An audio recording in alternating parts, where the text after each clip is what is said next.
The valet takes my Honda Civic with the same practiced smile he gives the Mercedes and BMWs lined up at Giovanni's entrance. Through the restaurant's glass doors, crystal glasses catch the evening light, throwing prisms across crisp white tablecloths. Mother insisted on this place for their 40th anniversary dinner. Of course she did. I check my watch, 6:58 p.m. The reservation was for 7, which means Madison arrived 20 minutes ago to hold court.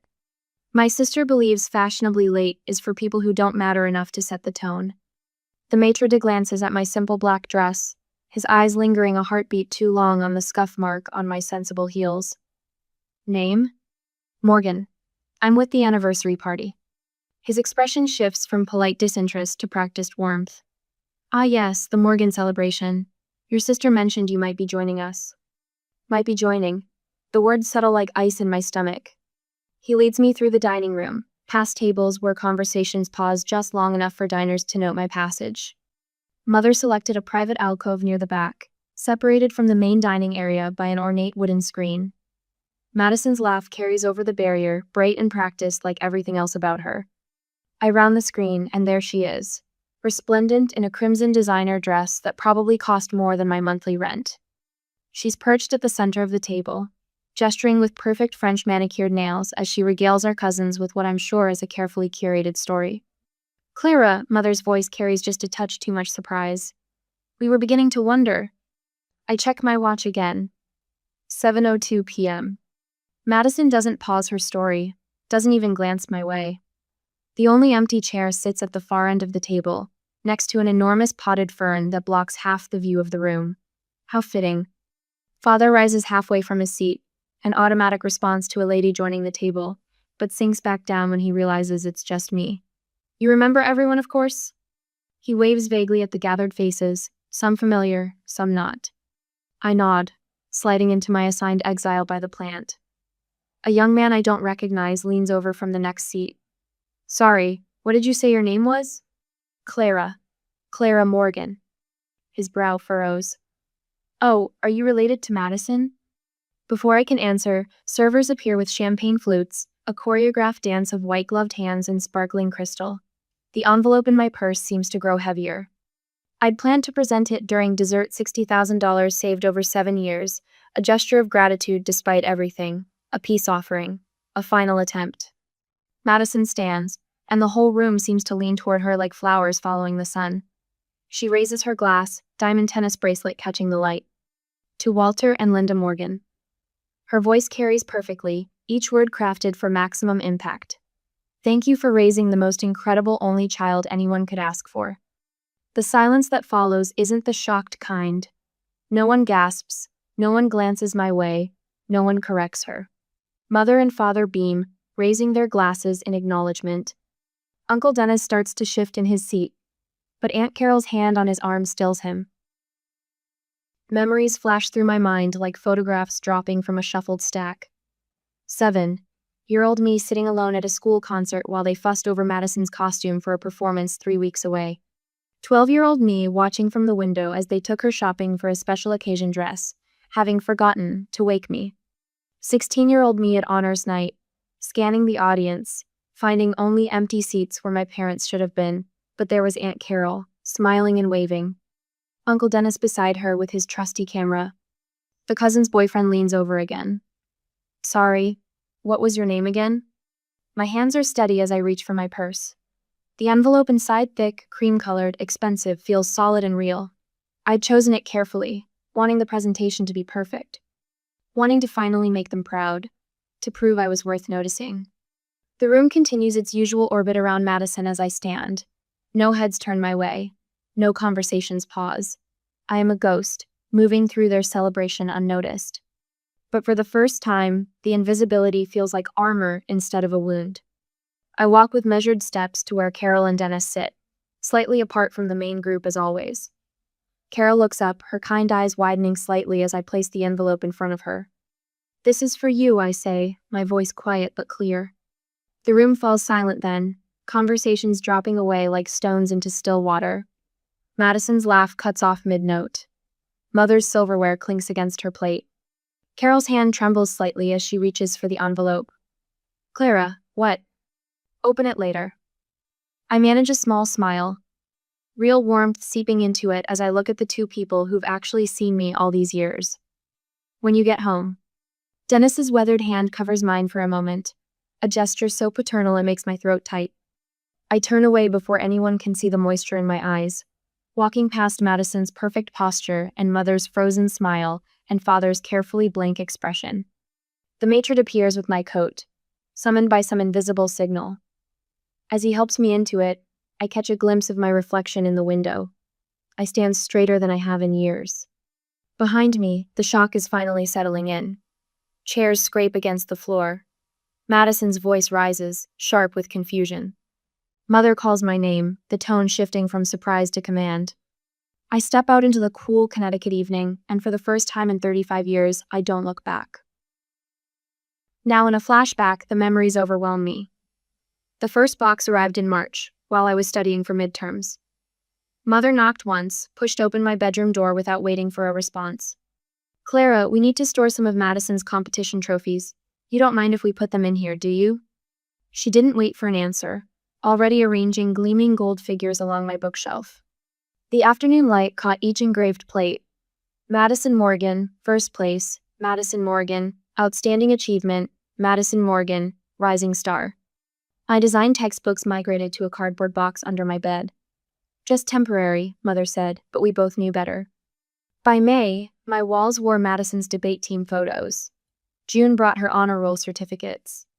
In August, Mother installed a desk for when Madison needs a quiet place to study. The fact that I lived and studied in this room seemed irrelevant.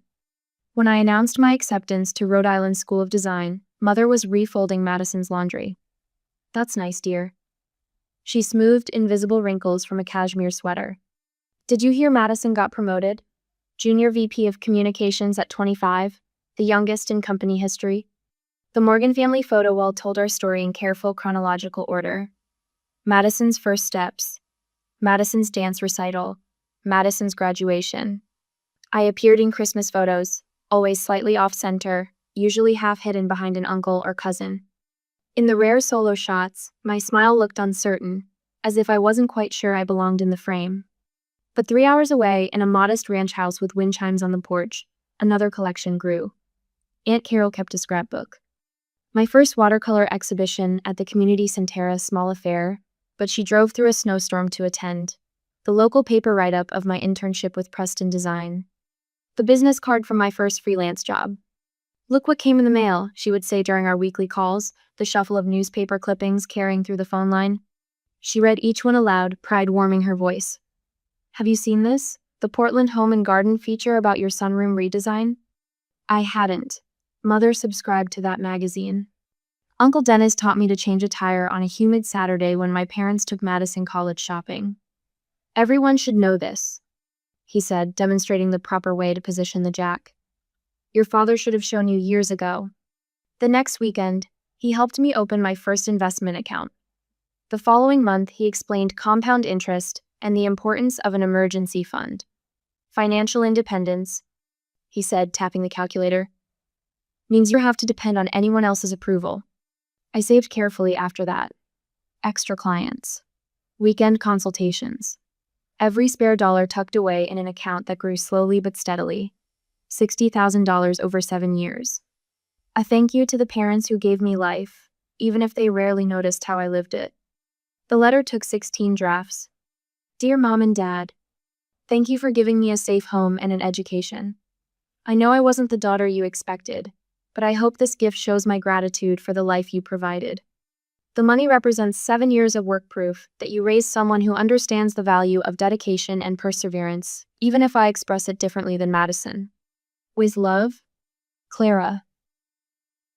The words felt inadequate. Everything I wrote sounded either bitter or desperate for approval. But maybe the money would speak louder than words. Maybe this time they would finally see me. "Your sister's latest ad campaign reached 14 million viewers," Father announced at Thanksgiving. I had just completed a historical restoration project, transforming a crumbling Victorian into a modern family home while preserving its original character. The Architectural Journal coverage sat unopened on their coffee table. "Clara Morgan?" A potential client squinted at my business card. Any relation to Madison Morgan, the marketing genius? My daughter is so talented, Mother told her bridge club. She meant Madison, of course. I stood in the hallway, portfolio clutched to my chest, listening as she detailed Madison's latest triumph. You should be grateful, Madison said over Christmas dinner, reaching for another roll. They don't pressure you to succeed like they do me. All those expectations. She smiled, butter knife catching the light. Really, being invisible is a gift. The envelope sat in my purse now, heavy with more than money. 7 years of careful saving. 7 years of hoping this gesture might finally bridge the gap. 7 years of pretending I didn't see the truth written on every wall of their house. My hand trembled as I lifted the envelope this morning, testing its weight one last time. For a moment, I almost changed my mind. Almost convinced myself that tonight would be different. Almost believed that $60,000 could buy the love I had spent 35 years trying to earn. But the Morgan family photo wall still told its carefully curated story. And in a modest ranch house 3 hours away, a different story waited to be told. The envelope contained more than money. It held years of unspoken truth. But what happens when a family's carefully maintained illusion is finally shattered by a single quiet act? Uncle Dennis would say it's simple mathematics. Subtract the lies, add the truth, and trust the final sum.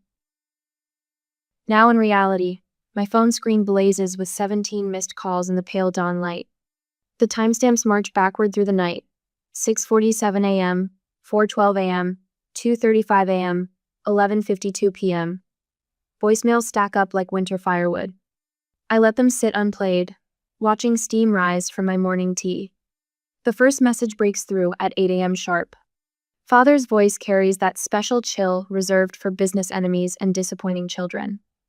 You've embarrassed this family. 4 words, then silence. No goodbye. Mother takes longer to deliver her strike. Her message stretches past the 3-minute mark, words tumbling over each other in practiced distress. How could you hurt us this way, after everything we've sacrificed? The familiar guilt rises in my throat, but something else rises with Ida's strange, wild lightness. Madison waits until noon. The text arrives with surgical precision. A screenshot from 3 years ago, words I'd written to Carol during a moment of raw honesty about feeling overwhelmed. Sometimes I want to scream until they see me, until they remember I exist. Madison's message follows.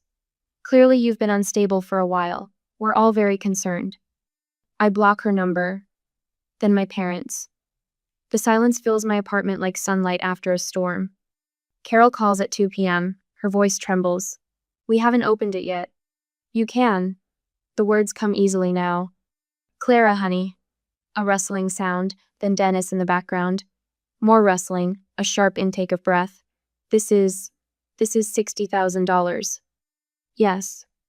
We didn't do anything to deserve this. My fingers trace the rim of my empty teacup. You loved me, that was enough. Silence stretches between us, warm and honest. Then Carol's voice changes. Madison sent me something. A text you wrote. I remember. My hand still's on the cup. I meant every word. I was drowning in silence, and you were the only ones who heard me. A sound between a laugh and a sob. We always heard you, sweetheart. That night, I sleep without dreaming for the first time in years. The morning brings clarity sharp as winter sunshine. I sit at my desk, fingers hovering over the keyboard. The letter forms itself. Dear Mother and Father, I release you from any obligation to explain or defend my existence. I release myself from the burden of proving I deserve space in this world. Please do not contact me again. I wish you peace, but I am done pretending. Clara. The send button clicks with finality. I stand, walk to my living room wall where family photos hang in careful formation. Mother's face smiles from behind glass, Madison radiant beside her. My own face appears in corners, half cropped from special moments. The frames come down one by one. My phone rings. A client whose Victorian renovation I've spent 6 months on, transforming dated rooms into living spaces. Her voice carries wonder. Clara, I just walked through the house for the first time since you finished. It finally feels like home.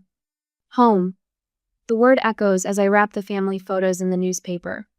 They'll go to the attic, a history preserved but no longer defining my present. The next morning brings an invitation to Cousin Sarah's baby shower.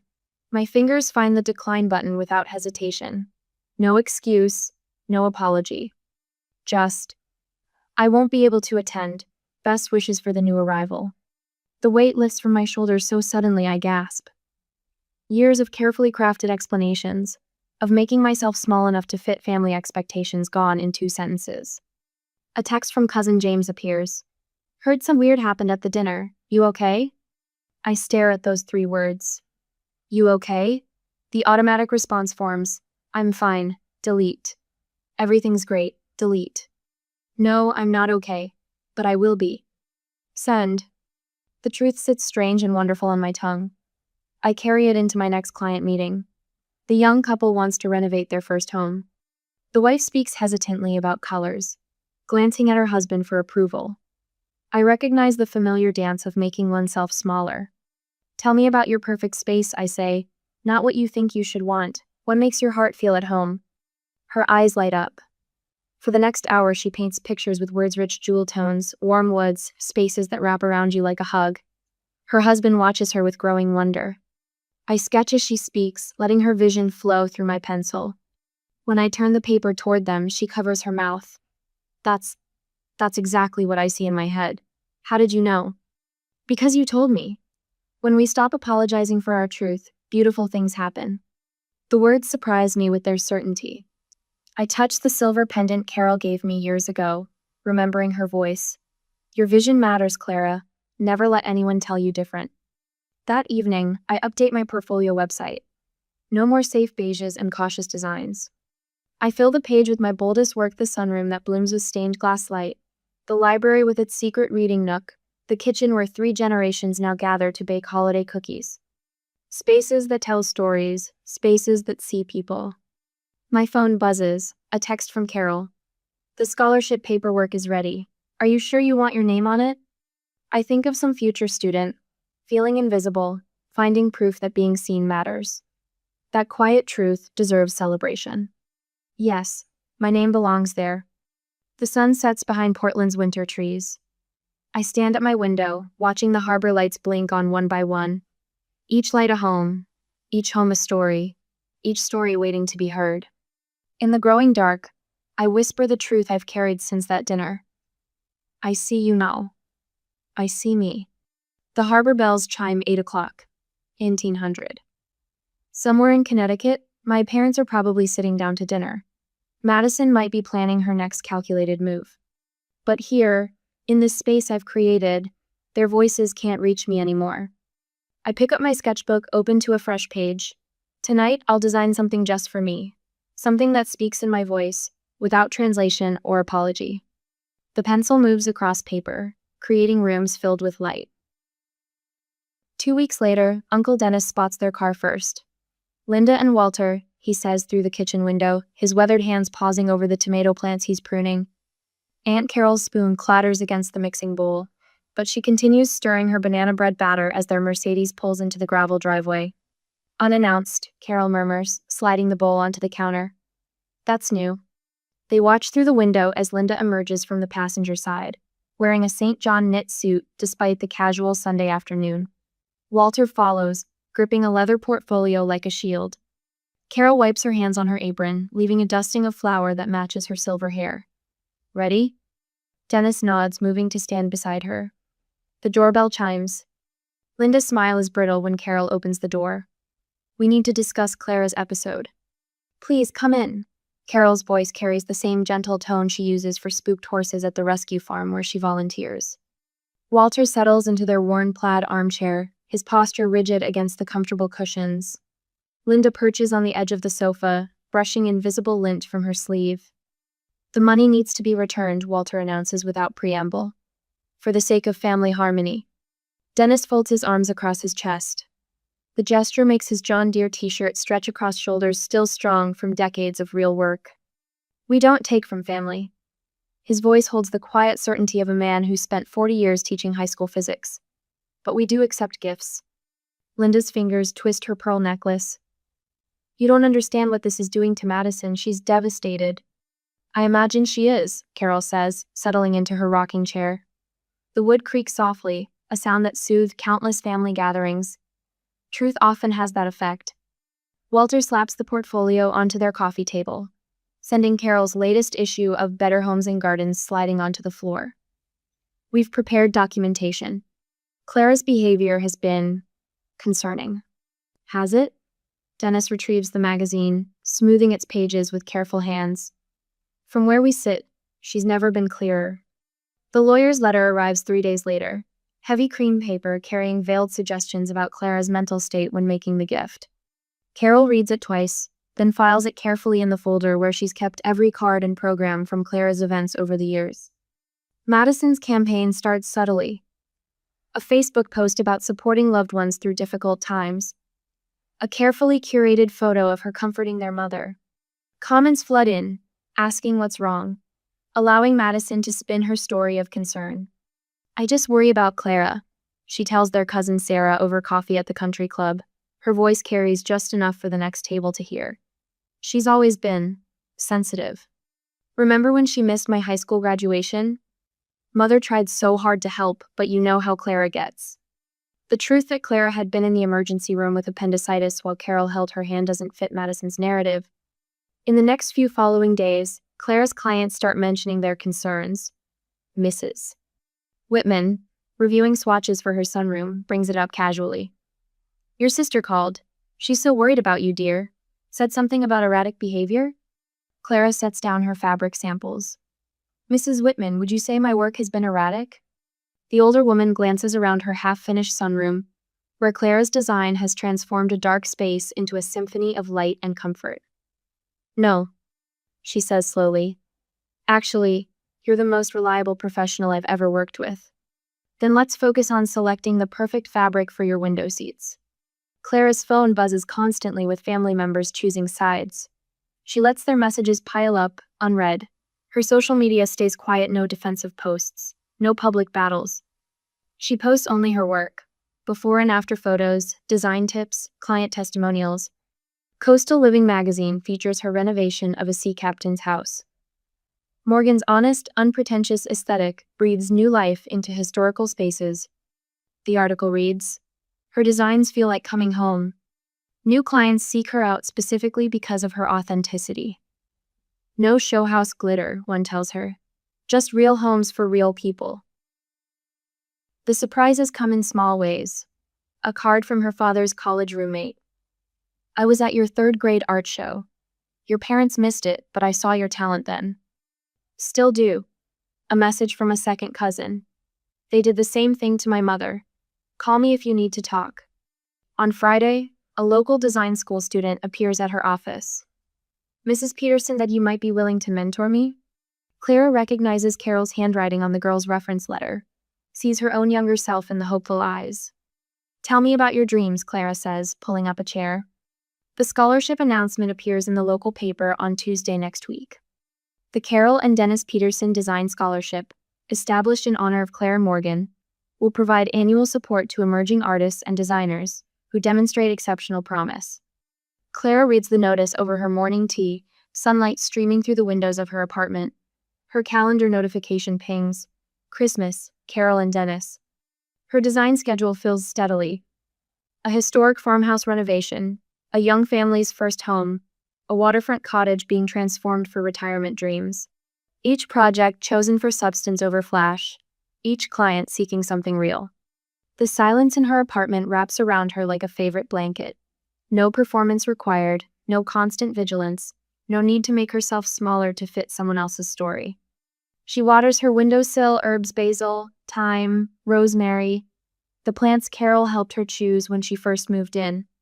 Their fragrance fills the morning air, honest and green and alive. Her phone lights up with another message from her mother. She lets it fade to black, unread. The truth sits in her chest, solid and warm as a river stone. Some forms of peace can only be found on the far side of no. 3 weeks later, the silver Lexus sits in my driveway like an accusation.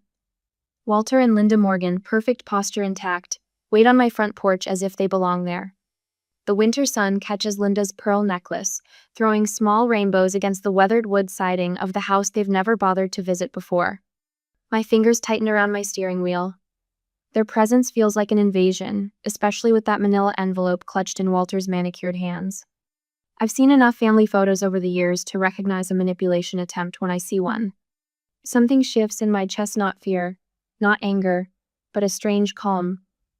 I park beside their car, noting the Connecticut plates that mean they drove 4 hours to ambush me. The fact that they finally made the effort would have meant everything 3 months ago. Clara. Linda steps forward, arms extended for an embrace that will never come. We've been so worried. I unlock my front door, considering my options.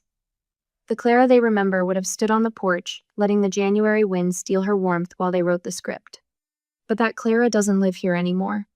You can come in for 30 minutes, I say, voice steady. I have a client meeting at 3. The lie settles between us. They know it's Sunday. I know they know, but they follow me inside because the alternative means admitting they drove all this way for nothing. My living room welcomes them with warm cream walls and carefully curated furniture, each piece selected to create the sense of home I never felt in theirs. Linda's eyes catch on the original artwork, the hand-knotted rug, the custom bookcases. Her lips purse as she calculates the cost, looking for evidence of financial instability to support their narrative. Would you like tea? I move toward the kitchen, not waiting for an answer. The ritual of measuring loose leaves, warming the pot, selecting cups becomes a small act of control. They can't start their performance until I return with the tray. We brought some things we thought you should see. Walter's voice carries that familiar stern, note the tone that once made me shrink into myself. He spreads photos across my coffee table like playing cards in a game I'm tired of losing. Linda perches on the edge of my sofa, hands clasped. We've been doing a lot of thinking, sweetheart. About family. About healing. The water boils. I pour it over the leaves, watching them unfurl. 3 minutes to steep. The silence stretches. Carol told us you won't return our calls, Linda continues, voice trembling. After everything we've done for you. When was the last time you called just to ask how I was? The question slips out quietly, carried on the steam rising from the teapot. Linda blinks. Walter shifts in his seat. I place the tray on the coffee table, nudging aside their photos to make room. Not when you needed something. Not when Madison told you to check on me. Just to ask how I was doing. Now, Clara, that's not fair. Walter's finger taps against the manila envelope. We've always supported you. Look at these, your 5th birthday party, the family trip to Cape Cod, your high school graduation. I reach for my bag, still sitting by the door where I dropped it. The calendar I pull out is worn at the edges, pages marked with post-its and colored tabs. May 15th, 2009, my first design showcase. You marked attending on the RSVP. Carol drove 3 hours to be there. Each word falls like a pebble into still water. The 3rd of December, 2012. Emergency appendectomy. The nurse asked 5 times if there was anyone else she should call besides Carol. You're being dramatic. Walter's face flushes. We had commitments. To Madison's events. Always to Madison's events. I lay my old hospital bracelet next to their perfect photos. You didn't forget I existed just once. You forgot every day. You've always been difficult. The words explode from Walter, shattering the careful script. Always so sensitive, so demanding. Your sister never... I'm not difficult. My voice remains level, though my hands shake slightly as I pour the tea. I was just never Madison. Linda's tears fall now, real ones. Not the practice drops she used to summon at family gatherings. Her fingers clutch her necklace as if it might anchor her to the reality she thought she knew. Please, Clara. Her voice cracks. We can fix this. We can all get counseling, learn to communicate better. Madison says... Madison isn't here. I stand, crossing to the door. I wish you well, but this is my home and I'm asking you to leave. You ungrateful. Walter starts to rise, but Linda's hand on his arm stops him. The silence fills my living room like morning fog, heavy with things we'll never say. Linda gathers their photos with trembling fingers. Walter's hands clench and unclench around the manila envelope he never opened. They walk to their car beneath the winter sun that paints long shadows across my driveway. The same sun that rose this morning over a daughter they thought they could still control, and sets now on a woman they never really knew. I close my door on the sound of their engine starting. My tea has grown cold, but I drink it anyway, tasting truth instead of bitterness. The frames on my walls hold different memories now. Carol and Dennis at my first Maine Christmas, friends who became family gathered in my garden, spaces I've designed that tell stories of being seen. Above my desk, a small sign reads, "Home is where your story begins." Mine begins here, in the quiet after the storm, where peace tastes like cold tea and victory feels like finally exhaling. A month later, the scent of cinnamon and pine needles wraps around me as I step into Carol and Dennis's home. Handmade ornaments from the 1970s dangle from a slightly crooked Christmas tree construction paper, angels with cotton ball beards, plastic bread tags spray-painted gold, wooden clothespins transformed into nutcrackers. No color-coordinated theme, no professional decorator's touch, just 40 years of collected memories, each one hung with love. "Clara!" Carol's laugh bubbles from the kitchen, accompanied by the clatter of cookie sheets and the warm aroma of ginger. "Come taste these before Dennis eats them all." Dennis appears in the doorway, cookie crumbs dusting his flannel shirt. "I'm quality control," he announces with mock solemnity. His eyes crinkle at the corners as he pulls me into a hug that smells of wood smoke and wintergreen lifesavers. The kitchen counter overflows with mismatched plates of snickerdoodles and thumbprint cookies. A radio plays Bing Crosby, the sound scratchy and perfect. Carol hasn't bothered with makeup, her silver hair escaping its clip as she rolls out another batch of dough. "Your portfolio's on the coffee table," Dennis says, settling into his worn leather armchair. "That young couple from church stopped by yesterday. Their daughter's graduating design school in May." His voice carries quiet pride. "Wanted to show her what real talent looks like." My throat tightens. I remember being that student full of dreams and doubts, wondering if I'd ever be good enough. But unlike my story, this young woman has people who believe in her. Carol wipes flour from her hands and joins us, perching on the sofa arm. "We've been meaning to tell you something, Clara." She exchanges a glance with Dennis. "About the money." My stomach clenches, old instincts flaring. But Carol's next words dissolve the tension. "We used part of it to start a scholarship," she says softly, "for young designers who need a little help getting started." Her hand finds mine. "We thought you'd want us to pass it forward." The room blurs. Dennis clears his throat. "The Clara Morgan Design Scholarship," he says. "Unless, if that's difficult, we don't have to use your name." I squeeze Carol's fingers, remembering all the times they showed up when no one else did. All the small kindnesses that added up to love. "I want my name on it," I whisper. "I'm not hiding anymore." Later that evening, my phone buzzes with a text from Sarah, one of my newest clients. Her design consultation reminds me so much of myself. At 23, talented but unsure, permission slips still stuck in her vocabulary. "Would it be okay if..." I was thinking maybe. "If it's not too much trouble." I text back, "Your instincts are solid. Trust them." 3 dots appear, disappear, appear again. Finally, "Thank you for seeing me." The words hit like a physical touch. I glance around my apartment, no longer the sparse, careful space it once was. Photos crowd the walls. Carol and Dennis at my first gallery showing. My friend Marcus and his husband at their housewarming, surrounded by the built-ins I designed. Sarah's preliminary sketches tacked next to paint swatches and fabric samples. The phone rings. Cousin Rachel, who chose to maintain contact despite the family's unofficial embargo.